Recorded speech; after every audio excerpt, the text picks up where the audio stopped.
Everyone has a unique gift, and Mike, the creator of the One Life podcast, believes most people don't know how to use their gifts or what they are. Mike wants you to see things from a different perspective and be true to yourself. The One Life podcast, it inspires, motivates, and creates positive energy, love, and compassion to all communities. We only have one life to live. Be yourself and live your truth. Add the One Life podcast to your playlist. That's the number one, NE Life. Available on Spotify, Amazon Music, Apple Podcast, and your favorite podcast platform.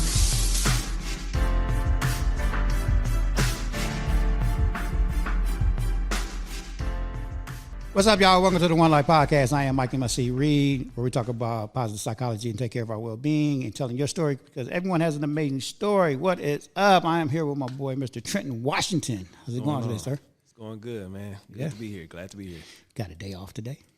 Yes, I enjoy it. Well-deserved day off. Like, we need that. You know, what we do, dealing with these kids and the behaviors, like, wow. Like, any little, even when we get off early, it's like, time to reset, time to recharge. Oh, yeah. So having a full day today was so great. Like, finally, your brain get a break. I dropped my girl off at work, kicked her out the truck. I was like, bye, get out. She was like, what you about to go home and do? I was like, go back to sleep. Like, what do you think? Yeah. I'm chilling today. So, yeah. Man, I wish my day was like that. Like I told you earlier, I was cleaning. Doing all kinds of stuff. But you know what? Sometimes cleaning to me is meditation. Oh, for sure. Because I don't know if you ever like really meditated, but I started meditating and practicing Zen like, so I want to say 7 years ago. So when I found meditation, meditation is not just sitting there, you know, quietly in a room, blah, blah. People don't realize that. You know, working out is meditation. Going for a run, listening to music, you know, in a quiet, nice space. Cleaning is meditation. Water. I used to water my grass. I don't have grass no more in my lawn no more because it just costs too much to keep grass out here green. Yeah. I don't know if you ever know that, but no, I didn't know that. To keep grass in this hot desert green, you have to water your lawn morning and night, so twice a day. That makes sense now. Yeah. Because I was telling my wife, I was like, nobody has a yard out here like that. Oh no, yeah, because it's because the water prices, like you literally have to keep your lawn wet and dry because it gets so hot out here during the summertime. Yeah. And so it's a hassle, man. I did it when I first bought my house out here for maybe, I want to say a good 9 months. And then I was like, yeah, no more. See, back home it's different. It's a lot of land. Everybody got yards, you know, so. I would love to. Like, I love green grass, but. Because I be seeing like some nice houses and I be like, man, but they don't have a yard. No. And that's like a thing for me. Because like my mom and dad's house, like they have yards. Right. So it's like, if I get a house, I want a yard. Yeah. Like I want my kids to have an area to play in. Right. You know, stuff like that. So. No, and mind you, I have a big front yard and I have a big backyard. So whenever I buy a house, like I'm on my second house now, I don't like the new houses that they build where you get no property at all. So I'm always buying older homes with land. Yeah. Because I want something in the backyard, like you said, like, you know. Yeah, I was telling my mother-in-law that. I was like, yeah, what I don't like about it, kind of out here, it's like you buy this house for this price, and like no yard, no nothing. It's just pretty much just house and sidewalk. Right. And I'm like, man, I can't. Or you can just go out your window and hand your neighbor a Coke, like here. No, that's crazy. That's not a house to me. Yeah, you might as well be in an apartment. Pretty much, like a townhouse. It's like a townhouse. It is. Yeah. But anyways, back to meditation. Cleaning to me is meditation. So people thought I was crazy when I think I did a show one time and I was like, I love folding laundry because that's meditation to me. Yeah. Like I fold everything. Socks, underwear, undershirts. Like I fold everything, except for the things that need to be hung. But that's just meditation to me. Yeah. I get into it. You know, meditation is really just a rhythm thing. It's a rhythmatic thing. So if you could find anything to do and like have a nice little rhythm, that's meditation. Yeah, I would say for me it is cleaning because when I start cleaning, I like put some music on and I'm just singing, cleaning, Yep. just, and I just get in this little mode. Yeah. And then I know working out for sure. Like I'll go to the gym or I'll go hoop. That's like my woosah time. Okay, you know, yeah. Or praying. Like one of those things. That calms me down. You know. And sometimes I'll go sit on the front porch. Where you play hoop at? 24-hour fitness. Okay. So that's where I met Carlos at. Oh, that's right. That's right. But yeah, or I just go sit outside, like sit on a little porch and just be chilling. Man, next time we have like a little barbecue at Cindy Mom's house, because we had her parents out a lot. Her dad used to be a basketball coach. Oh yeah, Yeah. I don't know where. Don't ask me that. But he was because they're all educators. So he was a teacher, but he was also a basketball coach. Sure. But anyways, they got a nice full court basketball in their court in their backyard. Oh yeah, I would love Me and Sydney be out there. She be trying to ball, man. Oh yeah. She be looking fun. The crazy thing is she had this funny shot. But because her dad was a basketball coach, she has the form. Yeah. But it still looks funny. Yeah. But it goes in. and that stuff be irritating me, especially when I'm at the gym and I see somebody that like, doesn't have a form or shoot weird, and those be the ones like if you lollygag in the game, those the ones that So I brought that up shot. because the first time like we played basketball on that court, mind you, she grew up on that court. She beat me. Yeah. And I was just like, how did that just happen? And it be like that. And she's just like, I'm good like that. I said, no, this is your court. You know your spots. Familiar, You know where to hit it off the backboard, all this stuff. Like, this is your court. You grew up on it. So. Yeah. I'm like, all right, it's cool. But now we be out there having fun sometime. But now next time we do something, I have to invite you over. Okay, cool. Because I love the hoop too. Yeah. Anyways, let's get into who Trenton Washington is. All right. Well, What's your story, man? Well, I was born and raised in Dallas, Texas, in the area called Pleasant Grove, Texas. Shout out to the Grove. Right. But I went to Skyline High School out there. Okay. Dallas Skyline, pretty big school. Really known for mainly football, but we played basketball. We had a nice little basketball team as well. Right. But yeah, I grew up in a faith-based home. Okay. 2-parent household. I have 2 older sisters. I'm the baby. Okay. So I didn't know that about you. Yeah, I got 2 older sisters, man. So things were kind of different for me being the only male. Like when it came to my mom, Right. she was like on me. Still to this day, she's on me. Oh, yeah. You know what I'm saying? Like it hasn't changed, but yeah, she's on me constantly because I was the only male, and she used to always tell me one day you gonna have your own family. So this is why I'm on. Mom's is always right. Yeah, no, for sure. And I'm seeing it's a lot of stuff that I didn't listen to. I'm like, oh my gosh, maybe I should. Isn't that crazy? Like, so my grandmother raised me because, I didn't have my parents. I wasn't blessed enough to have, parents. I had them, but, it wasn't. Yeah. But my grandmother raised me, and it's crazy that when we're small, and that's why sometimes, like, even like the kids that we work with, I get that they don't listen. I expect that because that's how you learn, right? You have to go through failure to get to success. Because I did it. Yeah. I'm pretty sure you did it. And our parents always told us things, and we didn't really pay attention to it. But now that we're older, it's like, damn, she did say that. Yeah, and then you be like, okay, that makes sense now. I see what they were talking And about. that's what I be trying to tell the kids. And it's like, how do you get them to understand what you're talking about? Because we understand it now, but it took us all these years to understand it. Like, how do we close that gap now? And I think every generation has been trying to do that, right? Because I know older people used to tell me, all right, one day you're going to understand. It's like, Yeah. But now I was like, okay, now I do. It makes sense now. Yeah. And like I said, for some kids, unfortunately, they're going to have to bump their heads like pretty hard for them to get it. And I'm not going to lie, I was kind of one of those kids. Right. Like Oh, I had was to, too. bump my head a few times 100%. to really get the point, like go through the same situation over and over again. And it's like, okay, now I'm kind of seeing what's going on. Oh, yeah. But for some of those younger kids, it's like, I just try to, how can I say, just practice patience. Right. Because like you said, it's gonna hit them like later. It's not gonna hit them right now. And it might, some it might hit right now, some is gonna hit later. Right. But for the most part, they're not gonna really get it until they're in it. Right. So No, and that makes sense. And that's why I really do use patience and try to have understanding because I was that kid. yeah, for sure. So it's like, I mean, you see me talking to these kids. Sometimes I'm just brutally honest with them. Like, okay, cool. You don't get it. Yeah. I don't expect you to get it right now. Yeah. But I am looking for the kids that want to do better, that want to learn. Yeah, I get that they're gonna still mess up, right? Sure. But it's just some kids, and you know it, that just don't listen. Yeah. Need the tough love. They don't. It's just constantly, day after day after day. It's the same thing, and they're not listening. All right. Those are the kids that need that tough love, and those are the kids like I always say, like I don't want to give up on a kid, but it's just like, okay, you like Nip said, gonna learn the hard way. Oh yeah. Oh, for sure. You're gonna learn the hard way. Oh, Okay, cool. Sure. And you know what? And I'm at the point now where, and I had to learn this, and it took me to an adult to understand choices.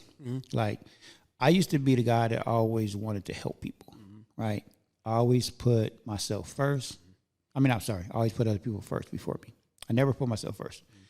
It wasn't until a couple of years ago when I started to really put myself first. And I'll be like, cool, if that's the path you want to go down or that's the choice you want to make, that's your choice. Cool. And that's why nowadays I just tell kids, cool. Yeah. Like when we're trying to take them to the office, cool. You don't want to go, you don't got to go. Yeah. That's your choice. Just know the consequences that come with that. Oh, for sure. And that's like, it's crazy that you was saying that because I was thinking about this like the other day. And I was thinking like how you said, like you would put people first. Me, it was kind of opposite. You know, and when I started to get older, I was like a little selfish. I'm not going to lie. You know, I would do things for me or, you know, in the process hurt somebody else's feelings because I'm only thinking about me and, Right. you know, trying to get what I get. But,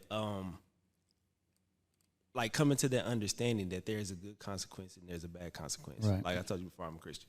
So coming into that journey, it made me understand like why the Lord gives us free will. Right. Because that's where you also learn where there's a good consequence, there's a bad consequence. And some people get into that mix where it's like, okay, they make this choice, bad things happen, and then they blaming God. You know what I'm saying?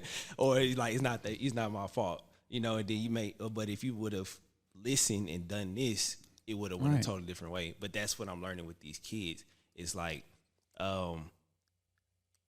everybody's a victim. Like that's what I'm picking up. And because like every time we ask them something, oh, it's the teacher's fault. Oh, it's not my fault. I didn't do anything. Right. You know?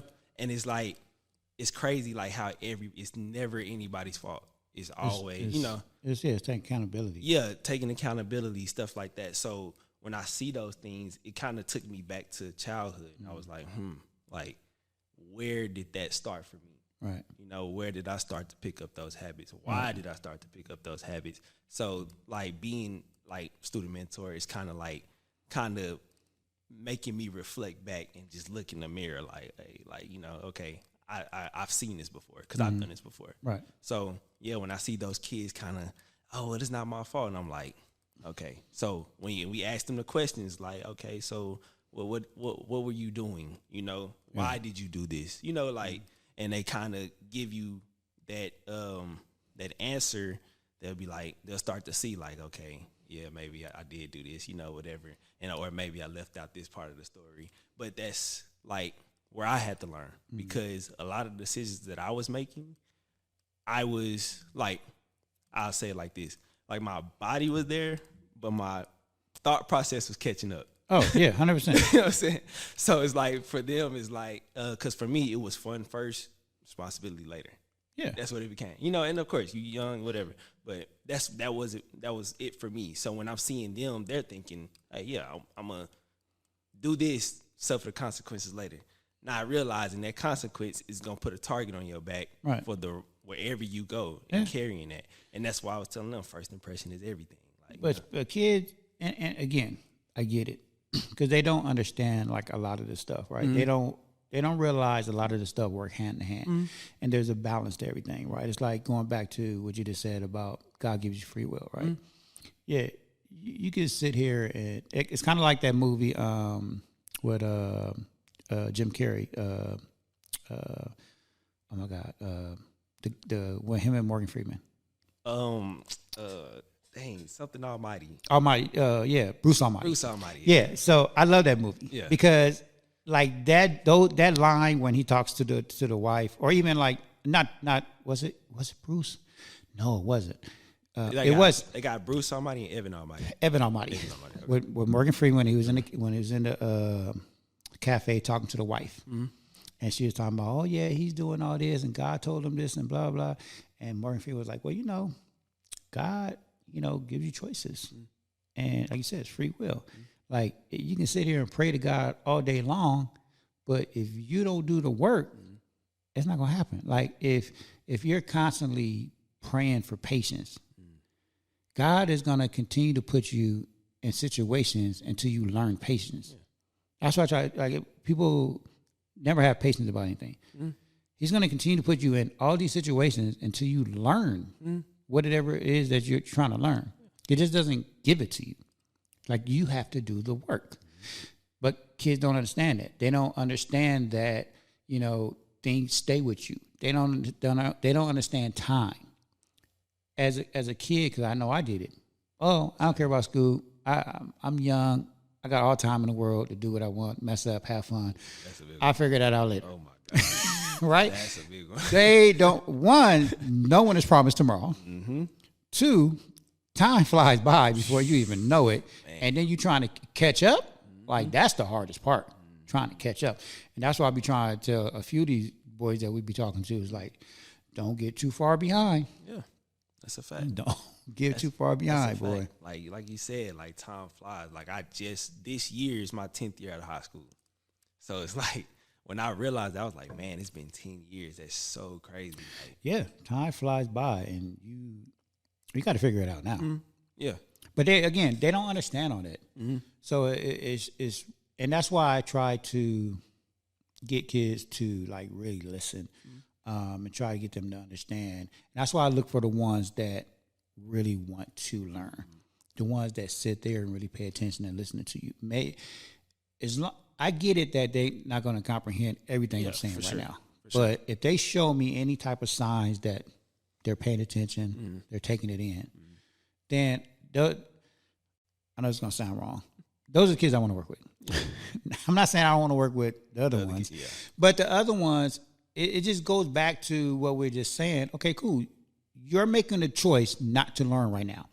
There's nothing else I can do.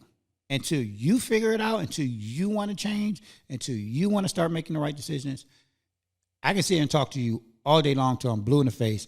Nothing's going to change. Mm-hmm. So that's what I mean by I'm not giving up on you. I'm just waiting for you to catch up. Yeah. And until you catch up, I'm right here. Mm-hmm. But let me know when you're ready.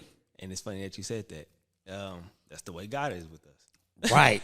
Right. I'm right here. I'm right here. Let me know when you're ready. I haven't left, but sometimes you have to walk through that to understand. You know? So yeah, it's crazy. And God's gonna continue to let you do whatever you want until you figure it out. And then once you're ready, He's like, okay, cool, you ready? I'm still here. Open arms. Exactly. Mm-hmm. Adults don't even know that yet. Oh, for sure. So that's why, like, with me, I got patience with everybody, but I'm just like, okay, cool. You're not ready? I'm here when you're ready. Most people don't look that. Anyway, back to you. Back to Trenton, Washington. The one thing I noticed about you, and I respect about you, is your, oh my God, what's the word for it? You have manners and respect for everybody that you come across. And I'm pretty sure you got that from your mom and being in a house with both parents, and you said you're the baby of 2 kids, so you have 2 older sisters. Mm-hmm. Yeah, my mom was she was very big on that. You know, like respecting other people's space, property, being respectful to my elders. Mm-hmm. She was very big on that. My mom was the tough love type of woman. Mm-hmm. You know, she was very straightforward. She didn't sugarcoat nothing. Still to this day, she's I love moms like that. That's my mom. Right? Like when I say conversations that I may not be prepared for in the moment, she's coming head first. Like, hey, let's talk about talk about this, or she gonna like let you know. Right. And that's who she is. That's how she's always been. Mm-hmm. So I would say my mom and my dad, like, they both played a big part in that. Like, when you get in here, she was, don't embarrass me. Right. You know, or if we was in the store, acting a certain way, she'll straighten us up right then and there. Like then, like I said, I've gotten in trouble. She was working at a school, and I went to the school that she was working at, and I got in trouble. And she pulled me in front of the classroom and whipped me out. Wow. Like my mom didn't play. So did that? Because I know you played ball after school, after high school. You went on to play college, and you played overseas, right? Did all that? Did you have any adversities like going through all that? Oh yeah, Because it's not easy. yeah. And my point to it, and what I want to hear is that because a lot of kids, again, going back to they think they have time. They think that, oh, when I get to high school, I'll figure it out. I'll start behaving then, and then I'll go off to play ball. Because you hear a lot of them want to play football, basketball. But talk about like that journey. Like, what was it like? And that it's not easy. Okay. Well, I'll start since I was a kid. Like since I was a kid, I wasn't, how can I say, always the best player on the team. Right. You know, so there was some things I had to put more work into and do. And even in high school, I wasn't the best player. I didn't even play varsity until my senior year. You know, so for the most part, I had to face a lot of those challenges. You know, trying to, you know, work my way into either the starting lineup or the 8. You know, also dealing with hard-nosed coaching. Because high school was the first time I ever experienced hard-nosed coaching. The way my coach was, he was old school. So he like another tough love situation. Like he like, hey, you either get it done or you sit down. Like you mess up, next person up. Like that's how he was. And he like digging in you on the bench, let you have it, and you got to deal with that. And, you know, as a kid, I'm like, you know what I'm saying? I'm taking stuff the wrong way. I don't really want to, you know, it's going in one ear and out the other. And I'm just kind of like, I used to give him this look. Like, I used to just look at him like that. And he used to always be like, I ain't going to say what he said, but he like, stop looking at me like that. You know, like, stop looking at me like that. And I used to always give him this look. And, like, basketball is a mental game. Right, yeah. So when you're playing and it's like, I came into a space. This is, like, one of the things as far as adversity. I came into a space where I was playing so hard not to mess up that I messed up. Right. You know? Okay. So I would get in, I'm like nervous, trying not to, you know, dribble the ball out of bounds, make a bad pass because I know if I do this, I'm not gonna be able to play for a while. You know, like so that's where You was in your head too much. You know what I'm saying? All the time, like every day at practice, at games. So I was faced with that early on. So as time went on and I graduated, going into college, for a year and a half, I wasn't playing. I wasn't even in school. Like, I wasn't playing. Like, I tried to go off to school, but started partying, doing other things. So it wasn't until I was in Tyler, Texas, and I came across this, called it a prep school team. Okay. For college. They invited, I went to this workout, like I was hooping at this workout, and one of the dudes, his name Corey, he was like, hey, yes, this coach, they got this team. They play at this community college on this day. Why don't y'all pull up and see? So I was like, all right. At first I was like, I'm probably not going to go, you know. So then I ended up going anyway. And it was like an hour from where I was anyway. So I went and I ended up playing with them. They just gave me a jersey. We started playing.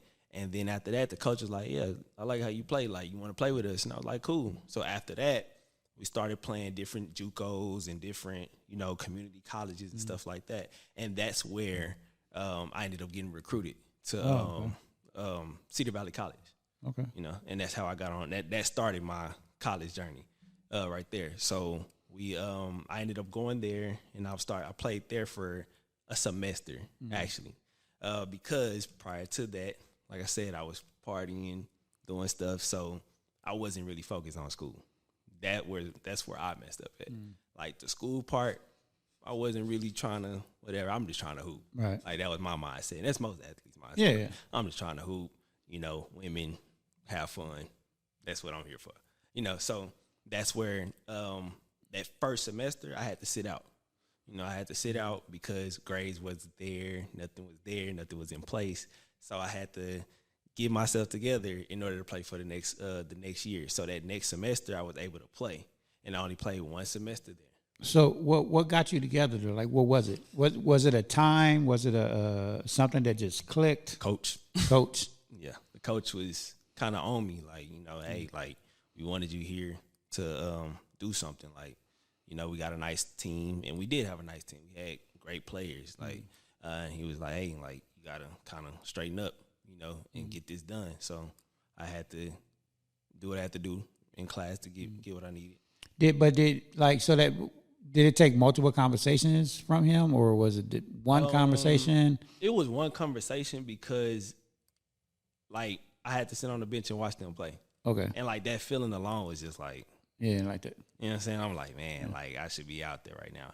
And it's the thought process of your supporters, family members, friends wanting to see you play. And it's like, okay, I'm here, but I'm not really doing anything. Right. Because it's like, I practiced, I played in the preseason, but my grade's not good enough, so I got to sit out a half a season. Right. And then it's like the what if, like, okay, what if I don't do good in the classroom now and I don't get an opportunity to play the next semester? Right. Then what? You waste your time, waste the coach's time. And the way college works, a lot of kids don't understand, even on the JUCO level, it's the next man up. That's sports, period. Right. And that's why I try to tell those kids, like, it's the next man up. If you don't get the job done, there's somebody else that'll come right here, probably better. Right. They don't. I mean, they care, but they don't care. Yeah. They're like, okay, cool. It's kind of like what I'm saying, right? Is cool. That's your choice. If you're making that choice not to get together and you don't want to play, cool. Like you said, next man up. Let's go. I'm looking for that player, that student that wants to get the job done. So that's exactly what it was. So I was able to play. I was fortunate enough to play the next semester. Okay. And we played really well. I mean, we lost the first round of the playoffs, but we was pretty much a good team. And that's where I was able to get recruited to Western Christian University in Oklahoma. So when I got out there, it was kind of the similar situation. These distractions. I allowed myself to get distracted. I started, again, partying, women, not taking things serious in the classroom. And that coach was on me too. He was another hard-nosed coach. So he was kind of like, he would question me every day. Every time I saw him, how you doing in class? He knew already. Right. And I'm over here like, oh yeah, I'm okay. Like, of course he the coach. He knew already. Yeah. Like, and he asked me like, how you doing in class? How you doing in class? How's class going? And that first semester, that first year, I didn't even play because of that. Wow. So a whole year you didn't play. A whole year I didn't play, and then he ended up leaving, and then they ended up bringing a new coach in. So I'm pretty sure I wasn't even on the radar for that new coach, because of course, a new coach, he has his people. But the coach remembered me because prior to that, I worked out for another school that was in that area, and he was the coach that was doing the workout for me. So I think he was the assistant coach at the time, and he became the head coach at the school that I was at. So that's how that kind of happened, and I was able to still stay because, so he was familiar with me when I got there. Right. But, again, he had his people. And, like, walking in the first day, open gym, about like 20, almost 20 people. So you had to earn your spot. Oh, yeah. You have to. And you knew that. Yeah, for sure. And, like, that's – even if you're recruited, like, if they say that you're the guy, like, you're not necessarily the guy. Yeah. It's whoever gets the job done. Yeah. This is who, like, sports. Like, like, you can be the top recruiter, whatever, but if it's a dude that's, like, gunning for you and he got it, I'm gonna give it. You know what I'm saying? So, but it's a business. Yeah. So going in there, like I said, I had to work my way starting in the classroom. So that's where it really started. I had to kind of get myself together, but it's not a situation where I got it together. This is like a situation, like I said, some of those kids got to bump their head. I was one of those kids. So I would say that first semester I didn't play. I didn't get to play until the next semester after. So that's where, but I wasn't playing as often because by that time on that level, he already had his rotation. So I was kind of in and out. And then the next year I came back, and that's when everything kind of went downhill for me as far as like college ball, because again, classroom, again, like distractions picked up, started partying some more, drinking, smoking, women, everything. Right. You know, just doing whatever, being so careless to the point where I was even showing up to practice medicated. I was so serious. Like, it was that bad, you know. But the whole time, I realize now that I was in like some sort of depression because things weren't going the way that I thought they would go, but not realizing you're causing this in the first place, you know, at that time. And I'm like 20, 21, 22. So I'm not grasping the fact that, hey, like, dude, you're doing this to yourself. You know, you're making these decisions. You keep putting yourself in these positions, and you're over here every time is something. It's like, just get right. And I would tell myself that, but I would never get right. I'm still, like I said, like, doing the most, you know, everything that I can. That's where, like I said, it was always, for a long time, it was always pleasure before business, instead of business before pleasure. That was my situation. So, so leading up to the time that that was coming to an end, my last year, because like I said, I started playing kind of late. So my last year was like 2021. Okay. And that last year, it was still the same situation. So I wasn't even able to play. You know? So after that summer, I'm coming back to Dallas, and I'm like, okay, what do I do? You know, like, I'm not sure about which route do I go. I ended up getting a job at the airport, and I ended up getting a job working at a warehouse for a while. And that's when I came across this program called CYM, Creating Young Minds. Yeah. One of my friends went there first, and it was it's like this developmental program. They develop like young basketball players, like athletes. They kind of teach them professionalism. So they'll teach you how to dress properly, how to walk in the room, how to talk, how to carry yourself, everything professionally. Like, they do that, and they train you in basketball. It's a nonprofit organization based out of Louisville, Texas. Shout out to CYM. But so that's when I came into a practice one day, and like, I didn't know what it was for. You know, I'm just like, okay, you know, you want us to come play, whatever, cool, I'll come play. And I was also introduced by it because the first prep school program that I was playing with, the coach knew the other coach. So that's another reason how I got connected to that. So this is my second chance, pretty much, to continue to play. So I walk in there, I'm seeing how they are, and I'm meeting a hard-nosed coach. You know, and he's like, I'm not here to be your friend. If you don't like how I run this program, there's the door right there. Right. That's how he is, Coach Matt. Shout out Coach Matt. But that's how he is. He always been that way. Right. And he's still this way to this day. Nothing's changed. But yeah, like, he's like, hey, like, you're here to grow, mature. Like, if you had it together, you would not be here. And that's what he would tell us. Like, if you had it together, if you knew everything, you wouldn't be here. You'd be here, right. So it was through that program where I started to develop those habits of what it means to, you know, be a pro. You know, what it means to have a work ethic, what it means to put in work on and off the court. Because they had us, like, working in the community, doing things for the community. We'll do, like, these little fundraiser things. Right. So we'll, like, have our games at this high school, so we'll invite people in the neighborhood to come and watch us play, and, you know, and build that rapport with all these kids and other people. And we'll walk into places, and he'll have us talking to people. We'll practice, like, doing interviews. Like, it's a real big program. He also has, you know who Jason Maxill is? You heard of him? Played for the Detroit Pistons. Yeah, he also comes to the program and helps develop some of the big men. So yeah, it's a lot, like, going on with that program right now. They're still going, they're still growing. So yeah, that's where I started to develop the discipline. And their motto is commitment, consistency, and discipline. That's what they preach. So you get in there, and this is, like I said, where I learned how to be a pro, because we'll show up at the gym probably like 9 in the morning. I ain't leave that gym till like 5:30. Oh, wow.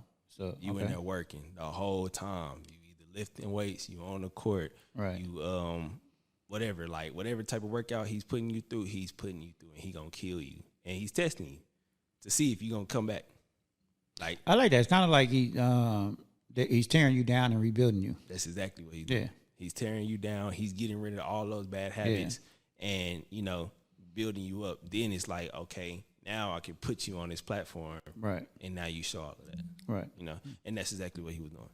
So, and he does that to a lot of people. I've seen people get like mentally like broken because they didn't know what to do. They never experienced that thing. They never seen that. And like, it kind of all correlates because like I said, my mom, high school coach, then my first college like coach, and then bam, So it's like, in a way, I recognized how I was being prepared for that specific moment because I was able to receive what he was saying a lot better when I got in that space, prior to that. But even then, when I came into that space, I was still dabbling in, everything in the world. Like, like I said, still trying to party, still trying to have fun. But I was learning the hard way because I would go do that on the weekend or whatever when we have a free weekend and I get to practice. I'm like, sheesh, like I'm dying. You know what I'm saying? Like I can't, and like he knew,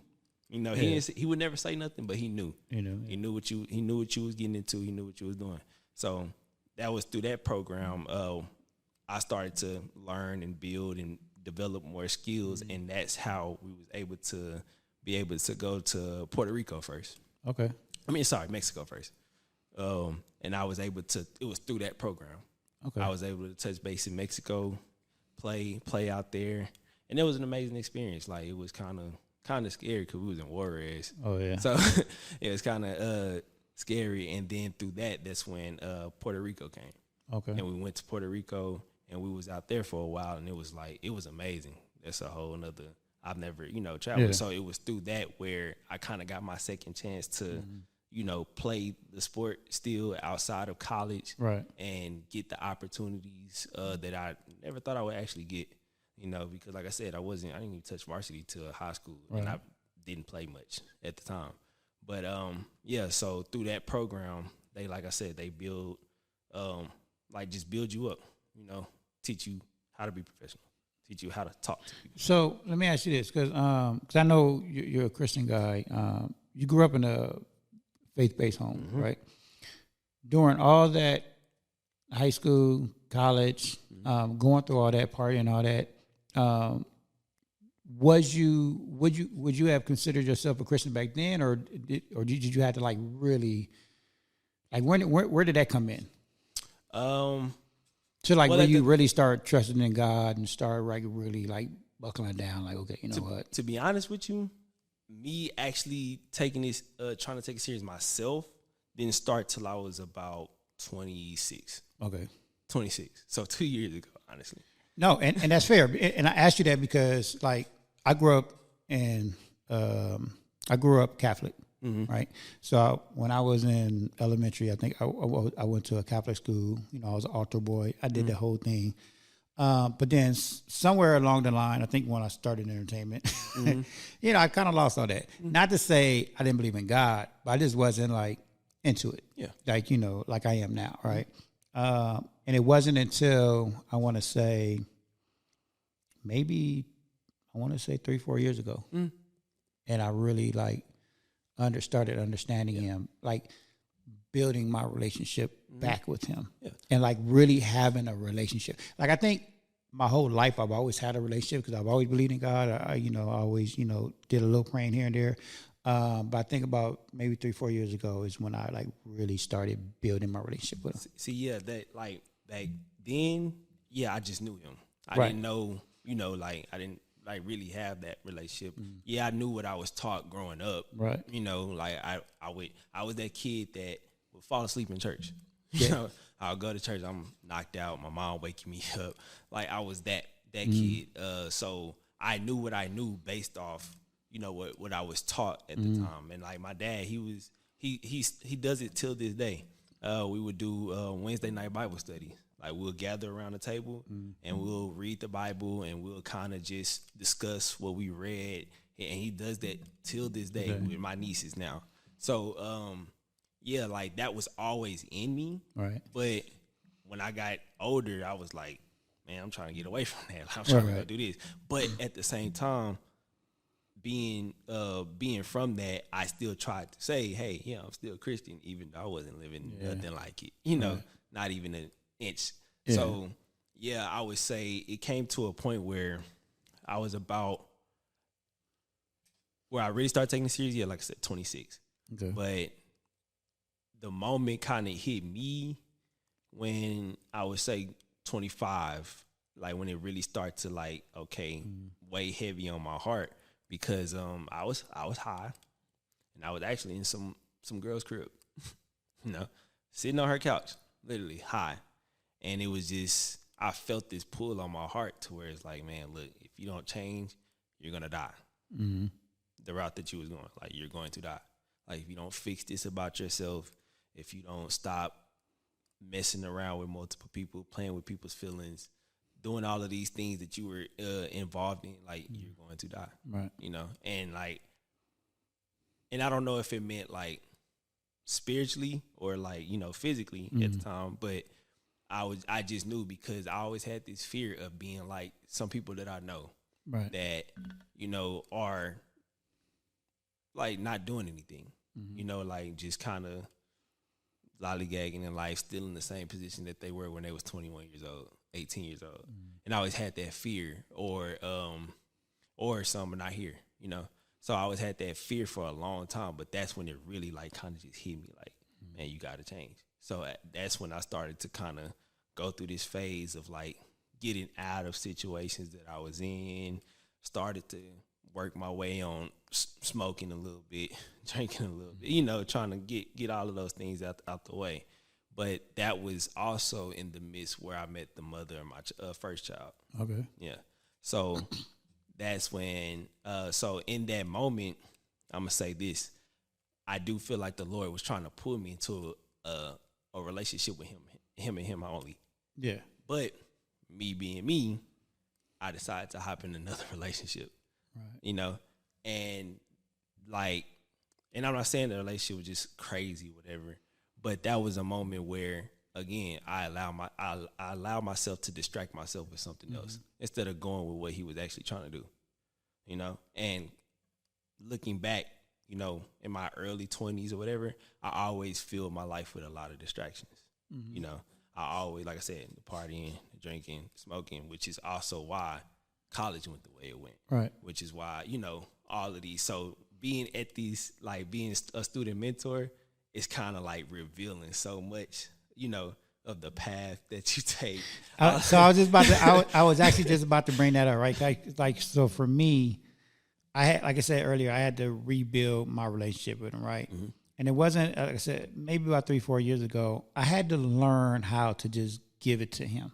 Like I never did that before. I always hear people, I always used to hear people say that, but I truly didn't know what that meant. Like I heard it, I kind of knew what it meant, but I really didn't know, and I was just like, like I didn't understand it, right? Now I do. Now is going back to what I was saying a little while ago. Like I give people choices. Cool, you don't want to do it? Cool. Yeah, sure. But it's kind of like you can't control what you can't control, right? And the things I can't control, I just give it to him. I let him do it. And over the last 3-4 years, I want to say that I think it was just one day. Like I had to like really look at my life, and this was a point where I was going through depression. I was like losing everything, but I was just sitting there talking to him like, why? Like, why is this happening, right? But I had to like really look and be like, you know what? He's been showing me. He's always been there for me, right? Like through all of it, I had to like really go back and be like, damn. He did get me through that. Damn, he did get me through that. He did get me through that. Yeah. Like, and it's like when you think about it, it's like, yeah, that was all him. Oh, for sure.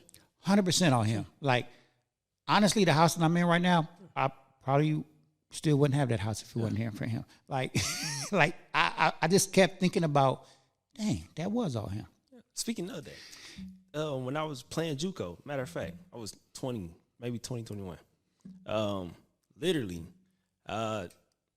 it was a night, I remember this day like vividly, because it was a night where I think everybody was kind of panicking because they were saying they was running out of gas. Yeah. I don't know if you remember that when that happened. I don't know if it was happening out here or only in Texas. I don't know.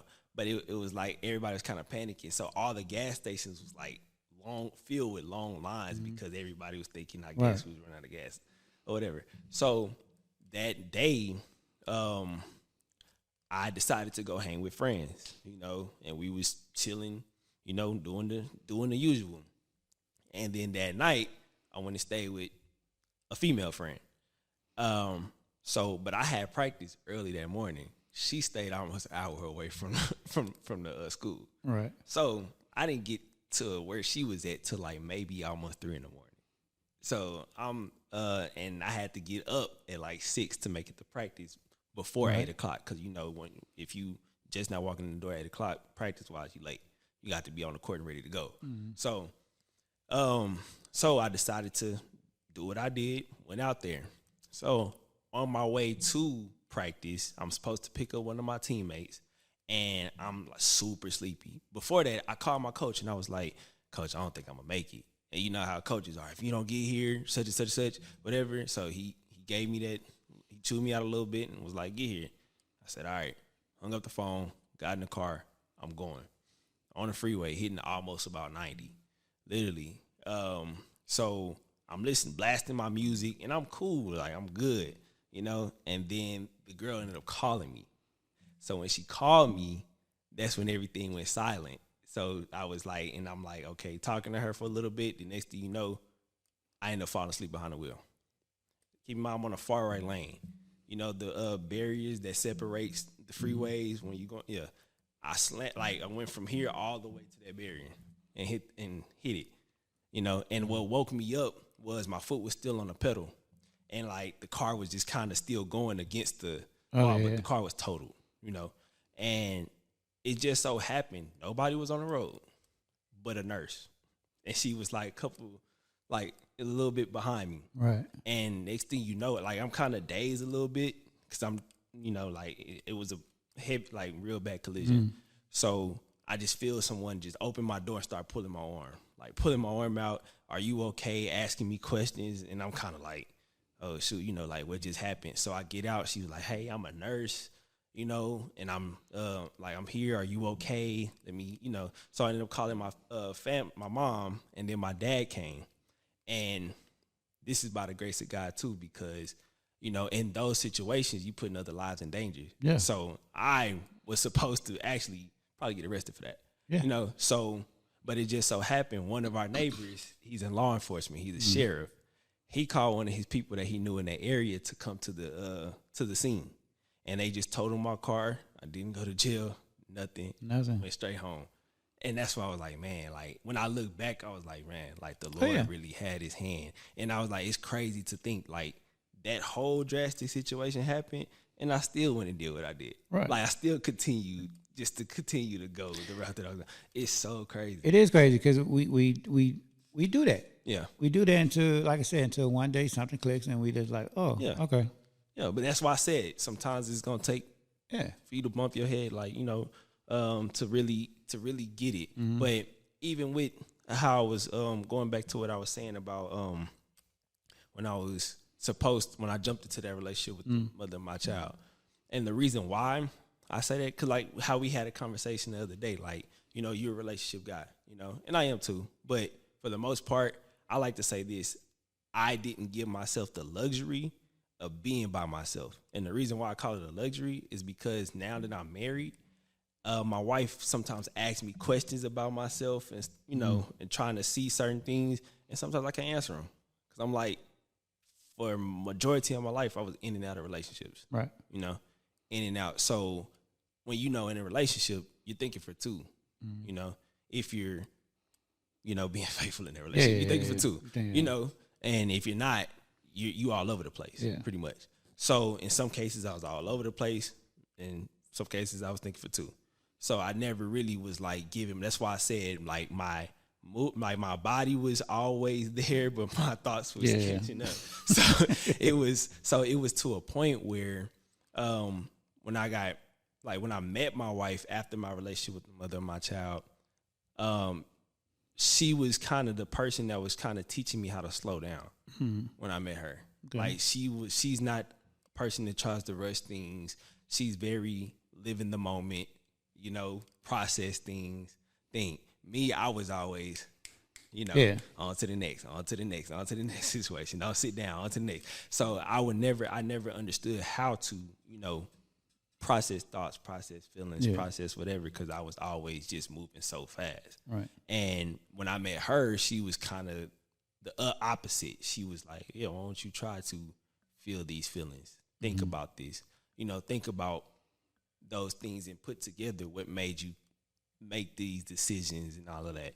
And as I started to, that's when I started to realize some things. But that's where me and her relationship really started to kind of grow, because I'm like, oh, like I never, you know, done this before. Right. You know, and even now being out here, being in this space, like I'm away from friends, family. It's just me and her family. Right. You know, and I met you and a few other people.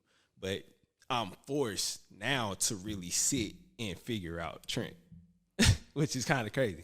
And it's like, but the reason why I do say I wish I would have gave myself the luxury of being by myself and focusing on that relationship with the Lord. So while I'm here with my wife, it won't be, like I say, sometimes a struggle to understand not only my feelings, her feelings. Because sometimes it is a struggle, you know, being a person that didn't really, you know, sit down, understand, like process things and figure out things while you have a wife and 2 children. Right. You know, now it's like more on your plate. So now you're thinking for everybody, you know, and it's not necessarily for yourself. Right. So I'm trying to fix and undo certain things in the process of providing for a family, protecting a family, being a father, being a husband, all of those in one. So it's like, that's why when we're dealing with these kids, I'm like trying to get them to understand, like, hey, like, take your time, right? Slow down, think about, why did you do this?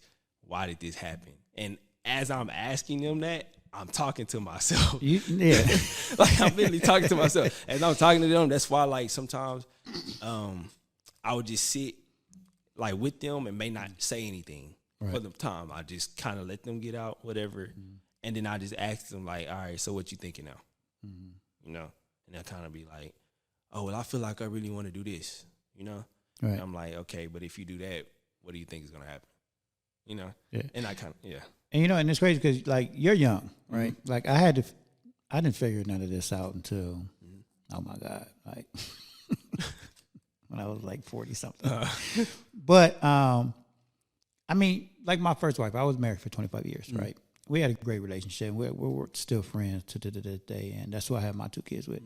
And we didn't, like, for me, I don't know if I want to say I was selfish, but I was in entertainment. So I was just out thinking I'm the shit. I'm in entertainment. I'm going to all the party. I know a bunch of hanging out with celebrities and just wilding out, not knowing, like, where I messed up is by me hanging around all these people that got all this money and their shit together and their life together and their career together and all that. I didn't. It was all a facade. Like, I thought I had a lot of money. I thought I had my career together. I thought I had everything together. And I didn't. Because I was living someone else's dream. Like, I was living through everybody I was hanging around, thinking I'm like them. And I wasn't. Because I was there, my life wasn't together. Like, yeah, I had a great career, but I didn't have the money that I thought. I didn't have the money like them. I thought I did, but that wasn't, like, real money. Like, I thought I did, and everything just crashed on me when I got married through my second wife. And that's where God showed me, like, hey, you wilding out. Like, you need to slow down. And he put me through it. And that's when everything just went downhill for me. But now it's like what you're just saying, like, I see you at, like, because you're young, right? So working with the kids now, you kind of are talking to yourself, right? It's kind of reminding you of what you was, right? But also it's preparing you for now your son. So it's kind of doing 2 things for you. And I can see it. And I was thinking about that the other day because I was like, you know, I know I was blessed with 2 beautiful sons. Yeah. To not only teach them how to be a man, but teach myself like how to be a man, how to become a man. Yeah. You know, and I'm not saying my father didn't do his job. My father was amazing.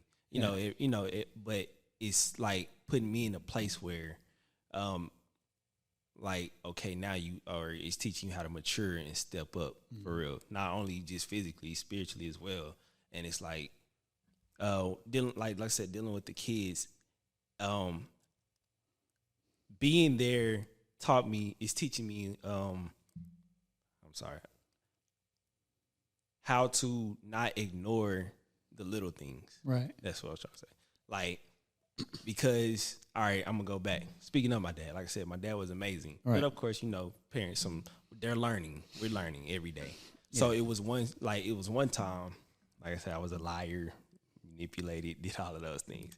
So I remember one time when I was older, he told me, I remember the day that you started lying and I didn't say anything. That's crazy. So he was like, and I wish I would have said something right then and there, but I didn't. And when he said that, I started to think, like, dang, like, what if he would have said something? Yeah. How things would have went further down the line. You see what I'm saying? So when I see these kids and they do something, and it's like, if I, like, in my head, I'm like, if I don't say anything, like, what does that do for their future? Right. Not only that, like, what does that do for them when they're involved with somebody else, or in their job or whatever? And that's where, like, I was actually thinking about this earlier before I came. It was like, man, like, I did have a moment where I was like, when I was in the midst of doing what I was doing, I did wish my dad would have said more. Even if I didn't listen, just say more, because I found myself in places where it's like, man, I'm drowning, right? And like, in some ways, mama can only say so much, especially to a male child. When dad says something, most of the time it sticks, right? Mom, some things stick, some things go one out the other. No, but even if I wasn't going to listen, just continue to speak and just, say like what you're thinking, what you're feeling. Because now when I got in that space, it was like, man, like, I'm making these decisions, heinous decisions, just flying off the rim. Right. And it's like, man, like, Dad, like, tell me, where do I go from here? And in some cases when we had conversations, he would. But in some cases, you would see it and he just, didn't say anything. And I did fall into that little victim mindset where I was like, man, like, started, well, why he didn't say anything, this, that, and the other. And it was like, well, you made those decisions, which just goes back to there's a good consequence, there's a bad consequence. The Lord gives us free will. But, yeah. Let me ask you this, because I was thinking about this today and even yesterday.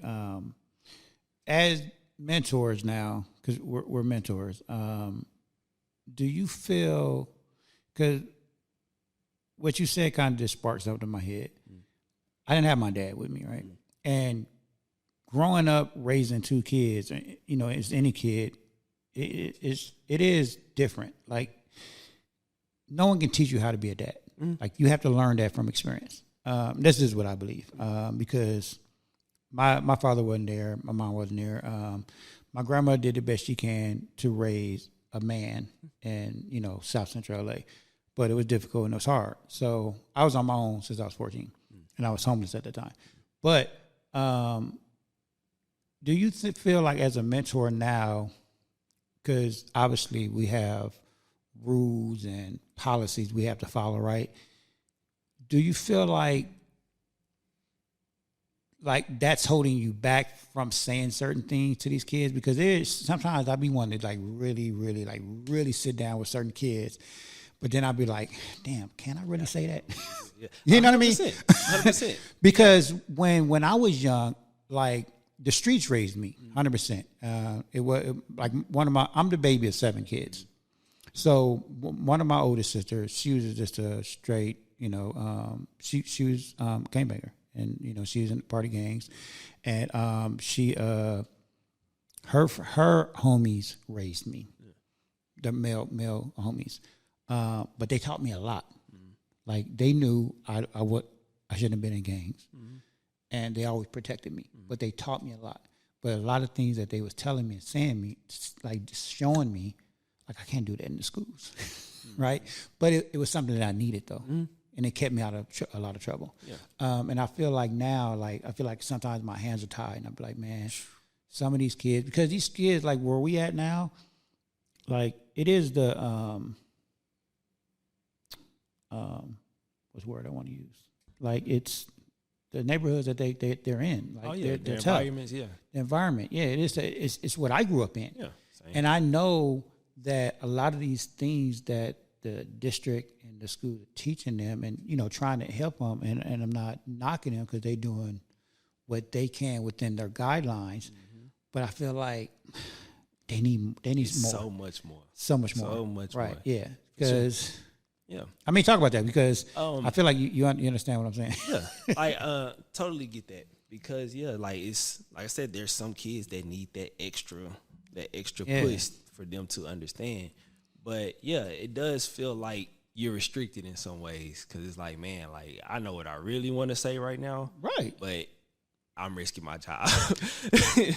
I'm risking my Right, job. but they need that though. I feel like there's a handful of kids that at our school that really need that. They really need like our the real, the real for sure. Because again, we are restricted, and I get it, and I'm not knocking our company. I'm not knocking the school district because they have guidelines, and it's a legal thing. I like the business aspect of it because I've been a business person for many, many years. So I get the legal aspect of it. And people always want to sue, right? But at the same time, I be like, you know what?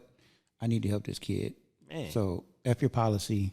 I'm going to say this. I'm going to let them know because that's the only way they're going to comprehend. Yeah. Like I said, thank God for my mom and those hard-nosed coaches because, like, that's kind of what instills that, okay, I get it now, And for them, start doing things by the book, they're not going to get that. I get it now. They're going to be like, okay, whatever. Yeah. Goes in one ear and out the other. You just here for a check. Right. It's like, no, I really want to say this to show you I'm not here for a check. Right. I'm here to help you. Yeah. Help cultivate your thought process, your way, the way of doing things. Like, I'm here for you. Like, I'm not just coming here because, they pay me good. Right. No. And that's why sometimes, like last year, I was able to meet a couple of the kids' parents.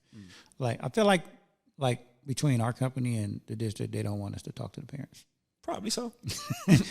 Again, I get it from the business side, the legal aspect of it, whatever. But I feel like if I was able to sit down with the parents and like we have an agreement, I think things would get done. Things would get in place, right, for sure. But so I would say because of the restrictions and everything, that's why part of me sometimes feel like it is important to put kids in sports. Yeah, 100%. Because that's where they can build that rapport, that brotherhood, that understanding, especially like young boys that are active and really want, have that aggression, they can let it out somewhere. Yeah. Because you see the kids around the school that have a lot of energy, that's why when we play football with them, do all of those 100%. things. They love doing that because like it's so much build up. It's so much, and everybody knows there's so much life experiences in sports. Yeah. Like you learn so much by being on a team. Being on a team, you build long time friends, like friends from high school, college, and the program CYM that I'm close with to this day, and like they like brothers. Like they can call me at any time, I can call them at any time. And I think that's what is going to help instill that discipline. Yeah, because like how we talk about, like that's something that kind of hangs over their head, the fun, like the football or the basketball. So it's like if I don't straighten up, I'm not going to have this. And I also try to tell them now it's a lot different for y'all because in sports now they're getting NIL deals in high school. So what do you think? What do you think that? Do you have any ideas like that can help us, like get to these kids without the restrictions and all that? That would help. Besides sports.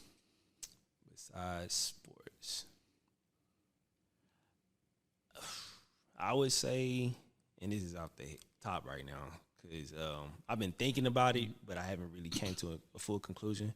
But I would say just maybe doing like maybe a fundraiser event outside of the school and everything. Like try to get the parents involved, do like a fundraiser event, and have people come and like talk to them. You know, have the kids kind of go out in the community and bring people, make food. It's kind of like a little gathering, but this is an opportunity for kids to listen to people that's been there, in their been in their position and been where they're trying to go. Also, I would say give them an opportunity to open the floor for them because a lot of those kids, they want to be heard. Okay, so that's what I've been trying to do, and I've been trying to do that for a couple of years now. It's like give them a voice, even like a podcast voice. And me and Meza talked about that because he actually have an idea for it as well.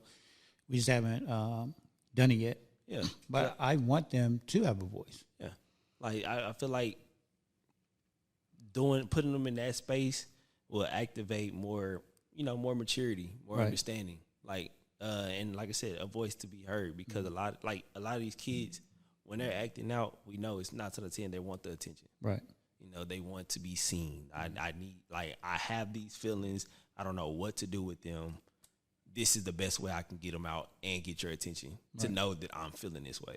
But you put them in a, like you said, podcast, or like I said, doing a fundraiser event to where they can talk to people and, the people that they may look up to or want to, like, I feel like that'll help them. Like, okay, cool. Like I'm a part of something. Right. I'm doing something. Cause that's also young kids. You want to be a part of something. Yeah.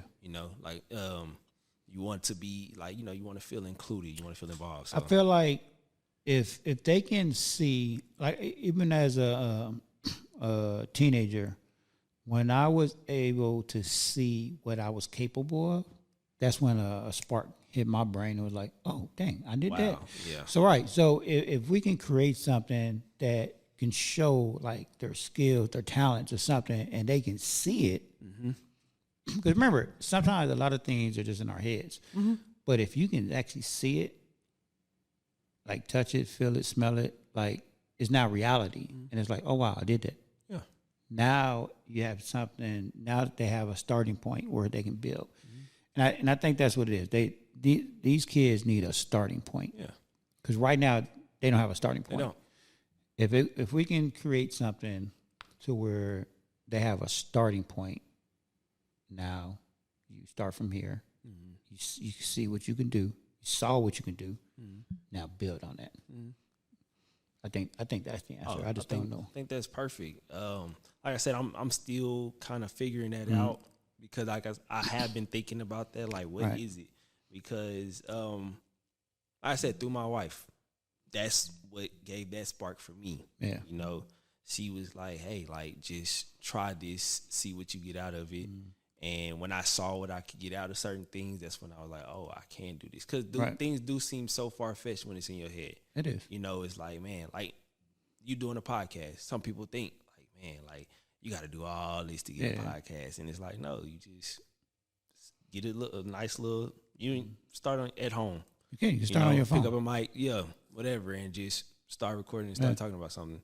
But, so I think, like, trying to just figure out how to create the atmosphere and give them an opportunity. I feel like that will take them way further than just kind of lecturing them and just giving them rules to follow. I think that would be amazing.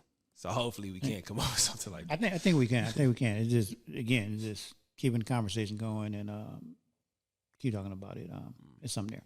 But before we go, I want to talk about your Holy Threads. Oh, yes, sir. Because I don't want to miss that. What is Holy Threads? Holy Threads, well, yeah, it's a clothing brand, but it also stems from, like I said, my walk with Christ. And it's a way that I can, put my beliefs and, why I'm living life to the forefront, and wear it,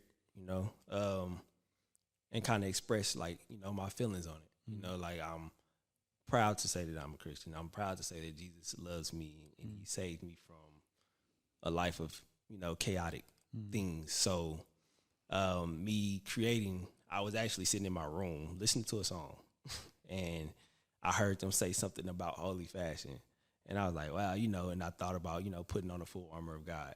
So then I was like, and that's when I came up with Holy Threads. And I was like, yeah, so it's a way to express yourself. It's a way to, show people, like your faith and like be proud about that.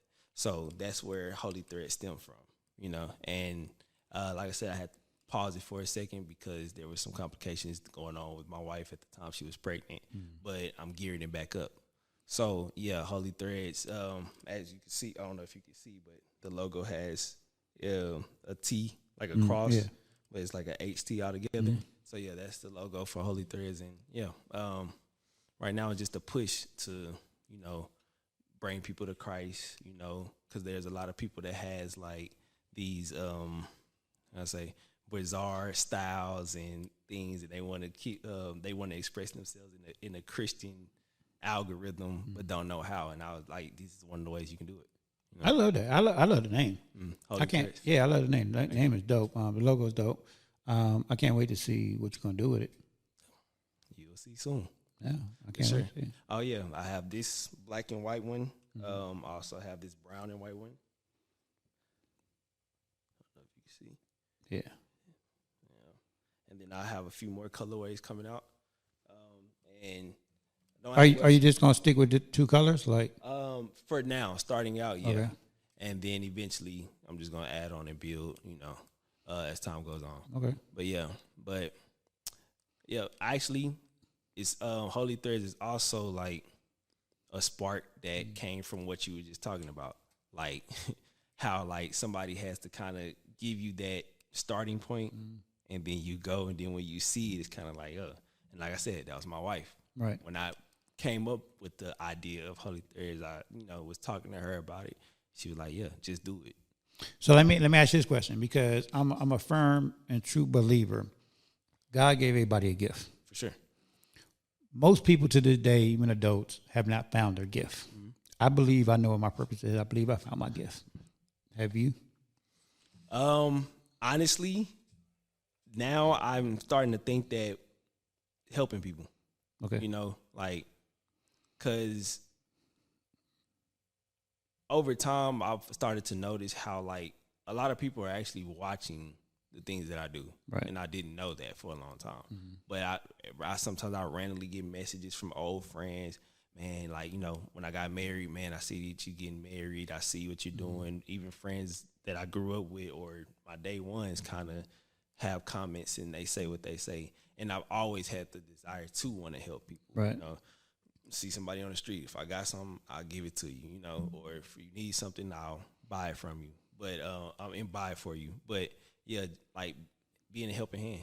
Like I really think that's like one of the gifts that the Lord has blessed me with. Too. I can see that. Yeah. That's why I asked you that. And that's why I feel like me being a student mentor is kind of like, hey, this is where you're supposed to be right now. Like, no, I feel that, and I can see it. I can see it in you.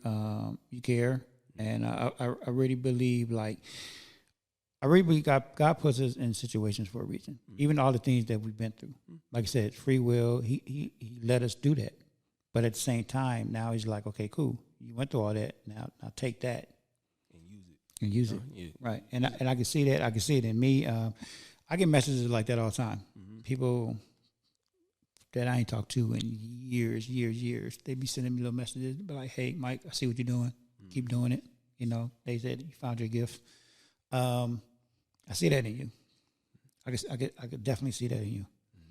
Appreciate it. Yeah. But yeah, see, and that's why, like again, my wife, she see those messages, and she be like, see, like she was always that person. Like, see, you got people watching you. Right. Like even in times where I feel like, dang, I'm not getting anything done. I need to, and she was always that person that was like, look, like this person didn't see you that message for no reason. Like it's not a coincidence that you're at the job that you're at right now. Like it's not, like all of those things, it's like it kind of starts to come together and it's like, oh, okay, now I see. Yeah. Now I understand. When we talked about the college situation, and that's why, like I said, I talk to these kids when they want to play sports. I'm like, dude, like my story, early part of my story was like early 20s was full of distractions. Right. You know, like, and I'm trying to teach them and learn like how to learn from that part of that story. Like, and I always have to remind myself, you're only 28. You got so much more to go. Yeah. But being that was the case, I always found myself feeling like regretful about the decisions that I made. You know, and I had to struggle. I struggled with that for a long time. The regret, the shame of those decisions. And you know what? Because someone asked me on one of my shows, they asked would I do things differently. It's kind of, I kind of want to say no. Like I don't like to live my life with regret because everything that I've been through, all the decisions that I made me who I am today. Right. I would like to think that if I had to redo it over, I would have made better decisions. But I'm not mad at anything that I went through because it made me who I am. Yeah. So see, and that's why being in this space now with these kids is kind of healing that. Yeah. Like, you know, like, okay, well, maybe you shouldn't regret that because these life lessons that you have to go through, you're able to teach them.